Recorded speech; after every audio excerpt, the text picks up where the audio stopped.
Hey guys, so I just wanted to share this chart today. I don't know if you can hear me behind the picture, but this is a chart of the Book of Mormon plates and kind of how it's organized. And I will include a link to download this chart so you guys can have it for yourself. But I just kind of wanted to explain a bit of it so you can understand it. And let me pull it up here on my computer. So this is what we call the redaction chart of the Book of Mormon, and you could download it from the Book of Mormon Central Archive and just look up Book of Mormon redaction chart. And there's a lot of arrows, there's a lot of plates everywhere, and I'll kind of go through all this. It's easier to start from here at the beginning. This is the 2013 text of the Book of Mormon. And this is what we're all familiar with. This is what is on the Gospel Library app.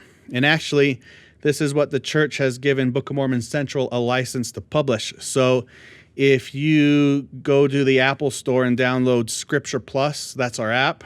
And it's the 2013 text of the Book of Mormon. But what we've done is we've made it more readable. It reads more like a story in paragraphs and stuff. And on the bottom panel, if this was the phone, there's the text. On the bottom panel, you can pull up like images, charts, videos, and more. It's pretty cool. So go check that out. So this is the 2013 edition of the Book of Mormon. There's been quite a few editions in between. And now you have the 1830 edition. And this is basically what Joseph Smith printed the Book of Mormon into. And there's not that many copies left of that. And if you find one, you're probably going to be a millionaire. But I have a replica here of the 1830 edition of the Book of Mormon.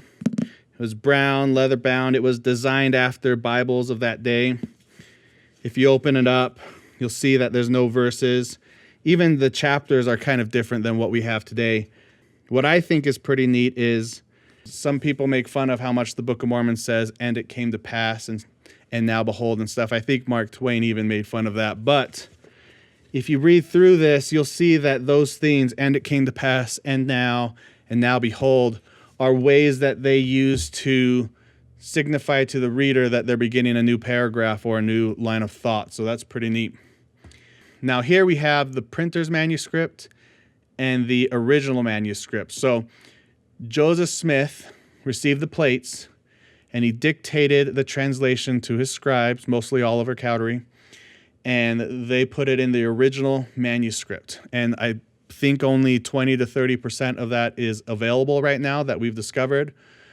Joseph tried to save and preserve the original manuscript, and he even put it in this stone casing in his house, but flooding happened and part of it got damaged.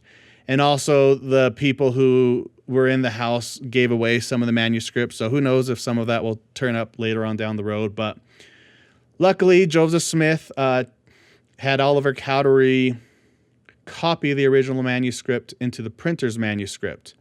And this we have today. The church has recently purchased it through donors, I think, and you can view it today. And by the way, our Scripture Plus app has the 1830 edition.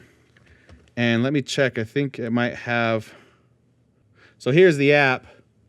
If you go up here to Book of Mormon, you could click on version, and there's the 1830 Palmyra edition, the earliest text, which is based on the original manuscript that we have, and the 2013 edition, and the Book of Mormon Central's edition.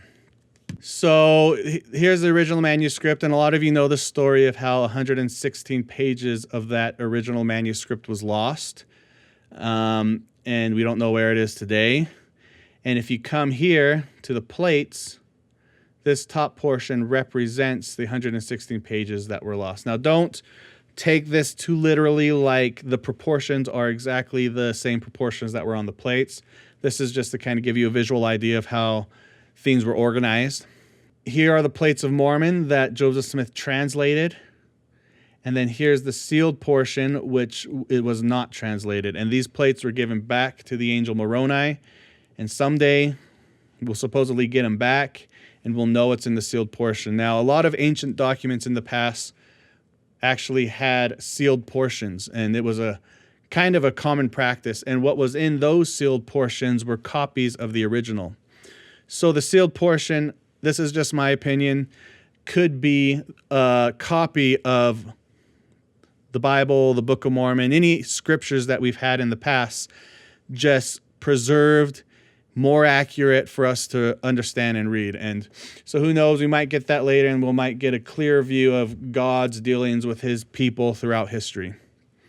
So that's the plates, the golden plates. And this next column is what was in the top part of the plates, the Book of Mormon that we have today. So you have the small plates, the Words of Mormon, the large plates, and Mormon, Ether, and Moroni. We hear a lot about the small plates and the large plates. The small plates were basically a spiritual history or teachings to the Nephites, and the large plates were kind of their reigns and wars and political stuff. And through inspiration, Mormon included the small plates here, not realizing that they would make up for the lost 116 pages that were lost. Now, what I think is kind of neat is here are the large plates, and this is what Joseph Smith began translating on the plates of Mormon, which Mormon abridged. Joseph began translating the book of Lehi, which was lost. Now, after he lost that, he didn't go back to 1st Nephi and start translating from there. He actually just continued from Mosiah and translated from there to Mormon, to Ether, Moroni, then came back and translated first the small plates, 1st Nephi, 2nd Nephi, last. So just imagine how crazy that is. Joseph Smith couldn't have made this all up himself. It's like writing a book, but writing the ending before the beginning. Anyways, the Words of Mormon kind of act as a transition between the small and large plates, and Mormon explains that he felt inspired to include the small plates here. So that's that column. In this column, I'm not going to go through in detail, but I'll go through the first two. The record of Lehi that was lost. This was mostly the 116 pages. Nephi abridged it, which means he kind of summarized parts of it, and that's what we have today.